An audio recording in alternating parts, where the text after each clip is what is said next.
evening and welcome to TiVi Tuan-san News at 6. My name is Emma Doe. In today's news, ISIS accused of using civilians as human shields in the fight for Mosul. Fishermen affected by the Formosa spill in Vietnam blocked by police on their way to court. And an army helicopter goes missing in Vietnam with 3 on board. To today's top story, the self-declared Islamic State is using civilians as human shields, according to residents in the Iraqi city of Mosul. As the Iraqi-led coalition to oust Islamic State from Mosul continues, residents in outlying villages are fleeing towards more central parts of the city. A Mosul resident told Reuters News that IS was using civilians as a human shield by allowing families to stay in buildings likely to be targeted in airstrikes. US forces backing the offensive fear IS may use crude chemical weapons in the fight and have begun to regularly test fallen IS shell fragments for mustard gas. Over to news in Vietnam. Hundreds of fishermen affected by the Formosa plastic's toxic waste have been stopped by police before reaching a court to sue the Taiwanese company. It's estimated that about 1,000 people got on buses and taxis from the central Nghệ An province to make their way to a court in Hà Tĩnh, where the Formosa plant is located. A local priest who saw the incident told Reuters that police ordered people out of their vehicles and also beat others.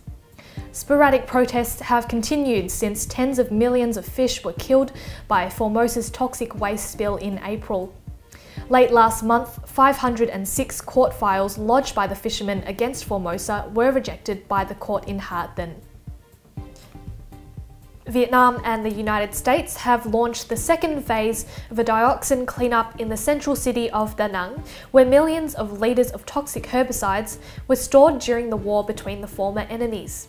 The US sprayed the defoliant known as Agent Orange over large areas of Vietnam's southern jungle during the Vietnam War to flush out Viet Cong guerrillas.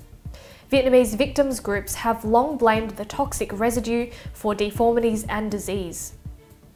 Though Washington has disputed the link between dioxin exposure and bad health, the US government has committed to help clean up toxic land in the communist nation.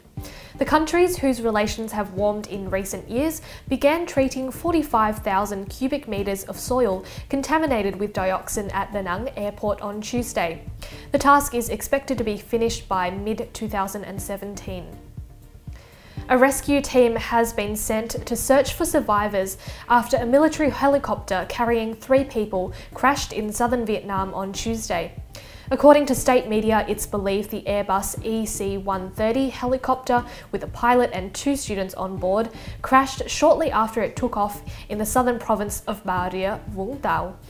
Neither the cause of the crash or the fate of the crew has been established. The incident comes after a series of deadly accidents involving military planes and helicopters in the country. Disaster officials say more than 30 people have been killed after central parts of Vietnam suffered floods triggered by heavy rains on Tuesday. According to the National Committee for Search and Rescue, the coastal province of Quảng Bình suffered the highest losses with 22 confirmed dead, followed by Hà Tĩnh province, which reported 9. As Vietnam recovers from the recent disaster, the government is simultaneously preparing for Typhoon Sarika, which could be the strongest storm to hit Vietnam in recent years. Forecasters say the typhoon has sustained winds of 165 kilometers an hour and is moving toward northern Vietnam. The typhoon has already battered the Philippines, leaving 2 people dead and thousands homeless. Vietnam is susceptible to floods and storms, and the country is hit by an average of 8 to 10 storms from July to October every year. In other world news, the DiCaprio Foundation has announced it will return all gifts and donations from the controversial Malaysian wealth fund 1MDB if money laundering allegations against the fund are proven. The environmental charity, started by Oscar-winning actor Leonardo DiCaprio, has received some $2 million in donations from 1MDB, according to The Hollywood Reporter magazine. The 1MDB fund is the Malaysian government state investment fund for economic development.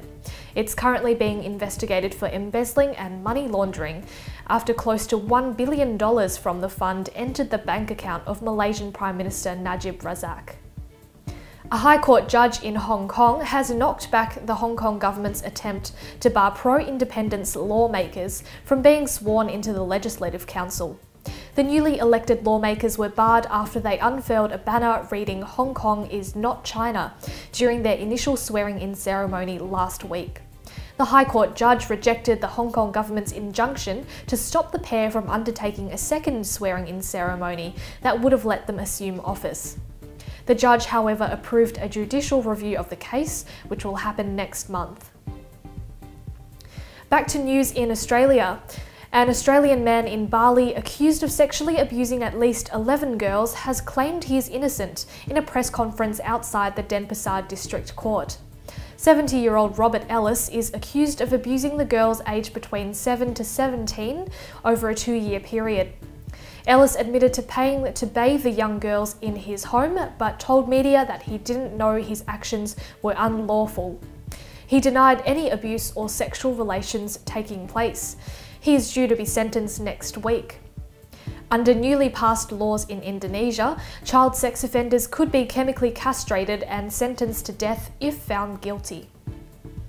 The Australian government is hoping to make contact with a Crown Resorts executive currently being held by Chinese authorities. Consular officials have already made contact with 2 of the 3 Crown executives who are Australian residents. In a press conference, Foreign Minister Julie Bishop said officials were hoping to visit the 3rd once a passport issue is resolved. They are among 18 Crown employees in total who were taken in a late-night raid at their homes in China. Charges are yet to be formally laid, but it's alleged the staff were involved in soliciting Chinese high rollers to gamble in overseas casinos. That's all from TiVi Tuan-san News at 6.